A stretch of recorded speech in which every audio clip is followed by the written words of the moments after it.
Yeah, I mean, look, they're they're a big team, physicality. I think they pushed our offense out. We rushed some shots, didn't have the offensive poise that we would have loved to have. Then defensively, you can't let Shannon get going. He got some clean looks early, and that, it just put us in a tough spot. When you're trying to battle back, there's a mental effect that wears on you through that. So, just felt like we came out tight, not as aggressive, and their size and length bothered us. Conversely, the second half, Keyshawn comes out downhill, hits the three, Keeman goes downhill. Seemed like a concerted effort to really drive it on them, and you guys got right back in the game that way. Yeah, as we talked about at halftime, is continuing to be aggressive and impose our will. We're at our best, when we're attacking the rim downhill with our guards. And we did a great job starting the half. I thought sometimes we could have even been more intentional throughout the second half, but I felt like our guys had a lot of fight and just couldn't get over the hump. We cut it to 2 a few times, and I think it's an entirely different mental challenge when you're playing from behind, as if you even it up, and how it affects them and how it affects us. You mentioned the mental wear of having to play from behind, but when you get it to 2 and you have a couple of good looks that could have tied it, does that even exacerbate that issue of the mental cost of that? I think our guys know that, we had our opportunities. We had our opportunities. We had it in a good spot where we could have certainly evened it up, and then, you kind of push back on them and see how they respond. And so I do think that has an added mental effect when you're not able to capitalize when you had some opportunities. Were you guys maybe a little bit surprised by their ball pressure early in the game? I don't know as much their ball pressure, but I feel like we didn't do a great job getting from what we were trying to run and then to like the second part of our offense. I felt like we shot quick. I think if we'd have done a better job being more intentional with longer possessions, we'd have kind of loosened that up and had more space.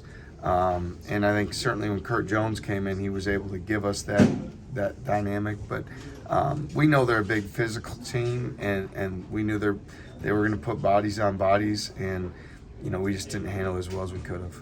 When you get into a reflection space, what do you think will stand out about what you've accomplished this year? Yeah, I mean, this group is the most fun I've ever had being around a team every single day. They're great guys. They work extremely hard. They don't have any excuses. They elevate one another. We have tremendous leadership.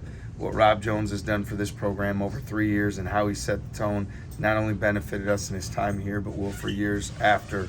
A group that found ways to win games, and in the best league in the country. You finish second outright.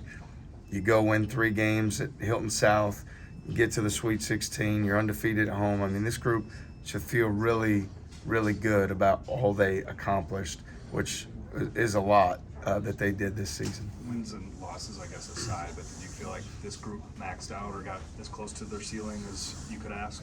Yeah, I do. I mean, outside of, like I said, a few plays tonight and securing some rebounds and things, feeling like we could have given ourselves an opportunity, absolutely. This group, they elevate one another. Their strengths complement each other well. They fit together as a group, and then their connection as people is so good. So I do feel really good about what they accomplished and how they, if there's such a thing as pushing to your ceiling, that we were pushing right there. How good do you feel about Curtis Jones, where he was at the start of the year, compared to where he is now for next year? Well, we had tremendous confidence in Kurt when he came in, and certainly at the start it took him a little bit to really feel comfortable and get his rhythm. And it's challenging when he started. You start off coming off the bench, or and trying to get your mind around that. He did such a great job. I mean, when you look at from the time that he got that start at TCU and what he did from that point forward, he was impactful as any player offensively in our team. And you see even at the end how well he's playing, and tonight how he kept us in the game, certainly in that first half when we were struggling to get going. So really excited about Kurt and his future, because I do think there's still a lot of room for growth and improvement for him to take another step. What were they able to do to neutralize Elon?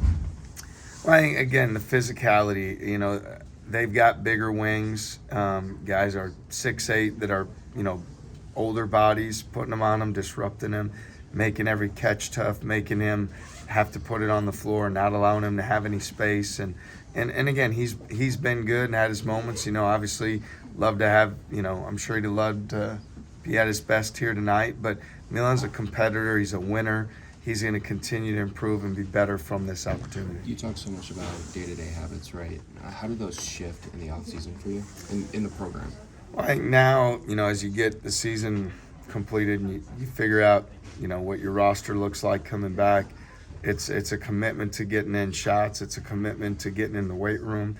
It's a commitment to your nutrition and starting to build that foundation of those habits, because once we get our group here in the summer, I mean, we're going. I mean, we're going in June, and we're building those habits right away. So now it's make sure you get guys healthy, make sure they're eating right and they're doing the things for their body, getting in the weight room, and then continue to work on their shooting. Thanks, CJ. Thank you. Thank you.